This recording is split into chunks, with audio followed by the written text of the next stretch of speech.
북한이 수소탄 실험에 성공했다라는 내용의 조선중앙TV를 통한 특별 보도를 했습니다. 저희들이 전문가들과 함께 계속 이야기를 나누고 있는데요. 네. 자, 정경태 통일연구원 명예연구원, 김용현 동국대 북한학과 교수, 그리고 김진무 국방연구원 책임연구위원과 함께 좀 더 자세한 내용 들어보도록 하겠습니다. 자, 어서 오십시오. 북한이 일단 수소탄 실험을 성공적으로 했다라고 밝혔습니다. 어떻게 보시나요? 상당히 충격적이다. 우선 그렇게 말씀드릴 수 있겠습니다. 네. 북한이 수소폭탄을 완전 성공했다는 표현을 썼는데, 네. 실제 이제 그것이 성공까지 갔다면 북한의 핵 능력은 한 단계 완전히 또 그 점프를 한다 이렇게 볼 수밖에 없습니다. 네.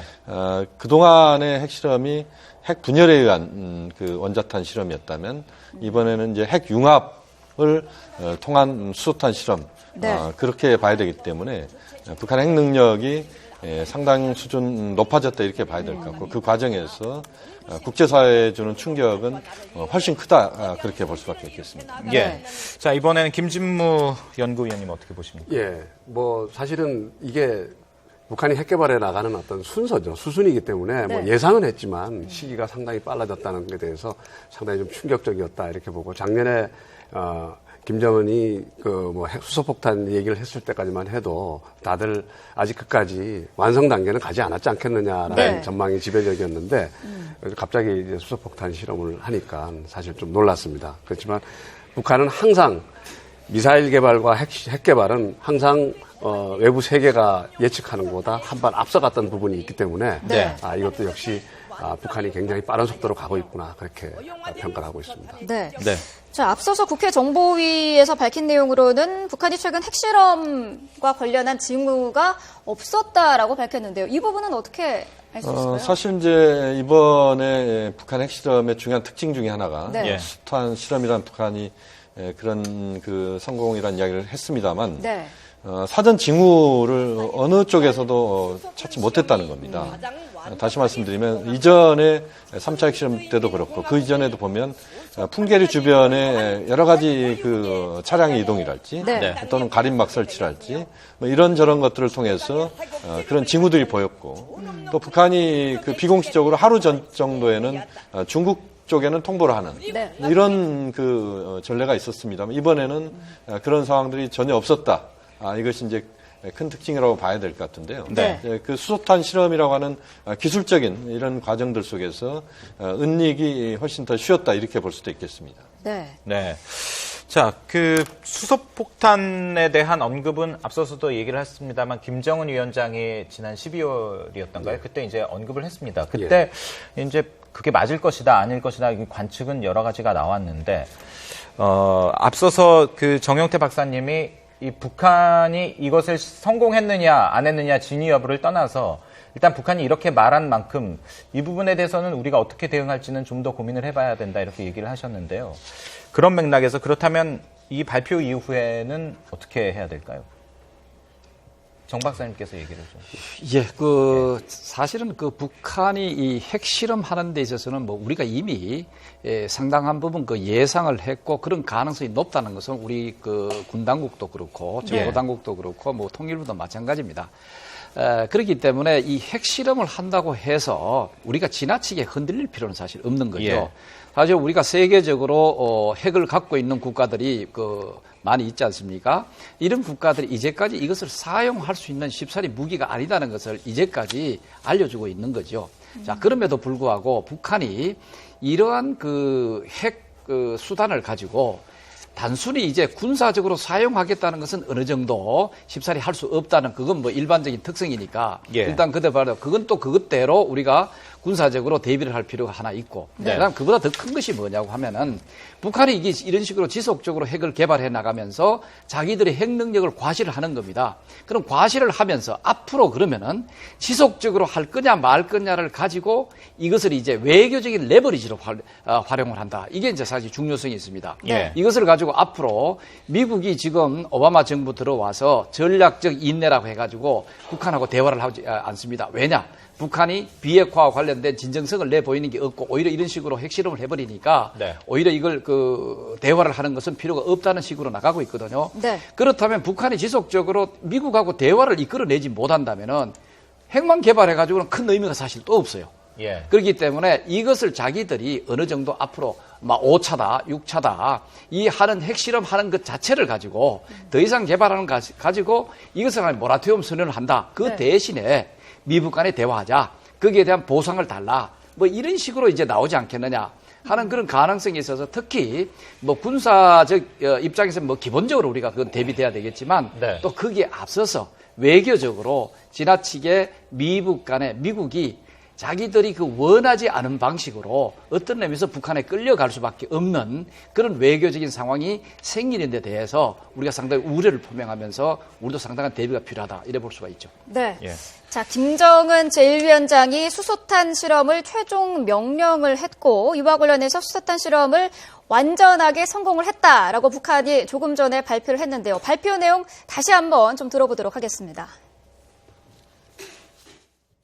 조선민주주의인민공화국 정부 성명. 주체조선의 첫 수소탄 시험 완전 성공. 2016년 1월 6일 10시 주체조선의 첫 수소탄 시험이 성공적으로 진행되었다. 우리의 지혜, 우리의 기술, 우리의 힘에 100% 의거한 이번 시험을 통하여 우리는 새롭게 개발된 시험용 수소탄의 기술적 재원들이 정확하다는 것을 완전히 확증하였으며 소형화된 수소탄의 위력을 과학적으로 해명하였다.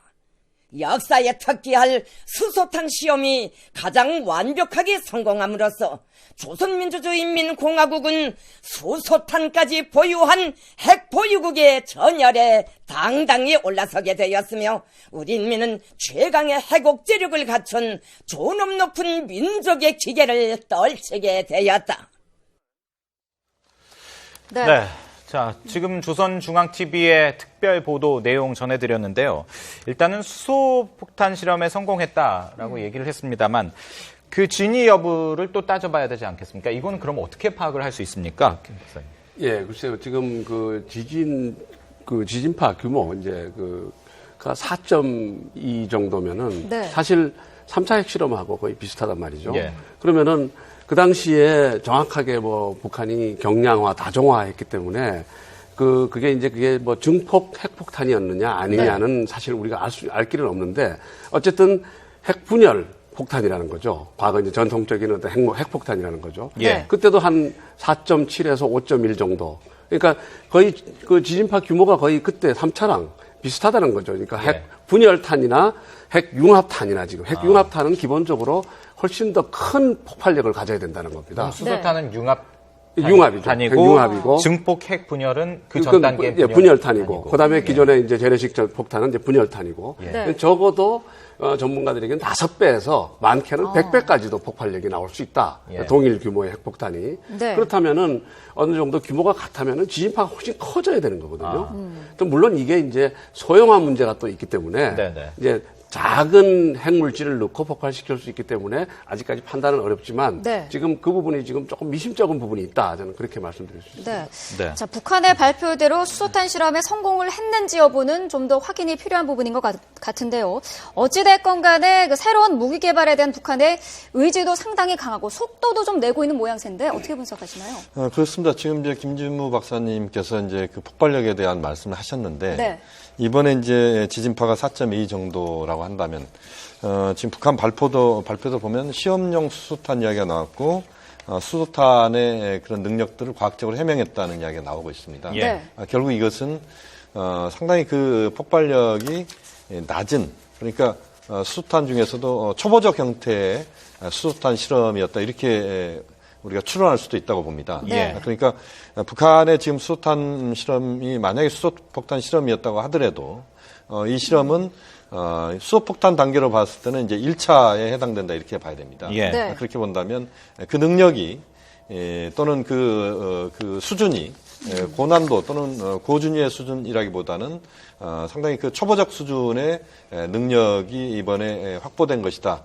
이렇게 우리가 판단할 수도 있다. 그렇게 본다면 지금의 이 수소폭탄의 그런 북한의 실험 이 부분에 대해서 너무 확대해서 이것의 네. 어떤 능력을 우리가 그렇게 평가할 부분은 아직은 아닌 것 같다. 네. 이렇게 볼 수도 있겠습니다. 네. 그 말씀하시는 동안에 이 수소폭탄과 관련돼서 그러니까 북한 김정은 위원장이 12월 10일인가 수소폭탄을 보유하고 있다라는 그런 발언을 한 이후에 조지 어니스트 백악관 대변인의 입장을 보니까요. 우리가 파악한 정보로는 북한의 수소폭탄은 상당히 의심스럽다.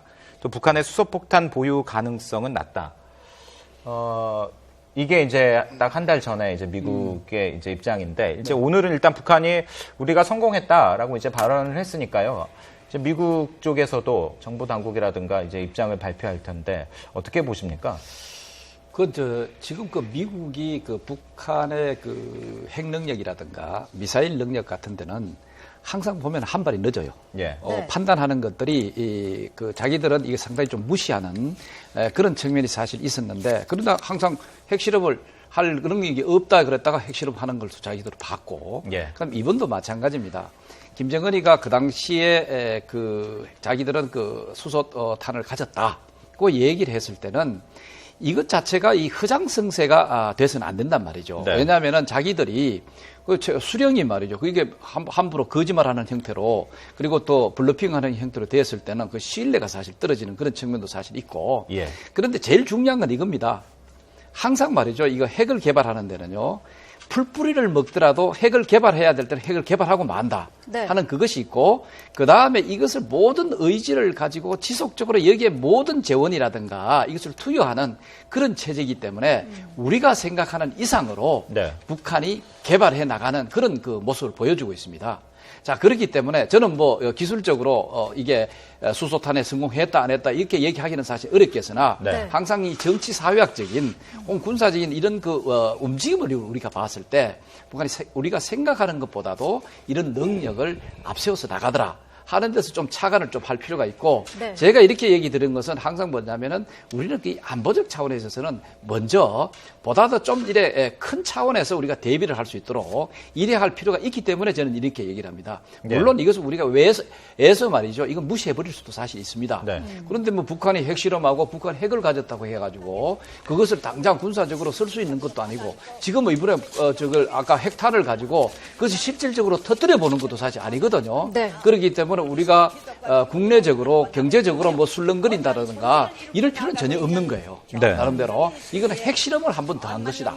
이래 보는 차원에서 거기에 대한 대비를 좀 더 폭넓게 우리가 판단을 하고 이것을 대비할 필요가 있지 않느냐 이런 생각이죠.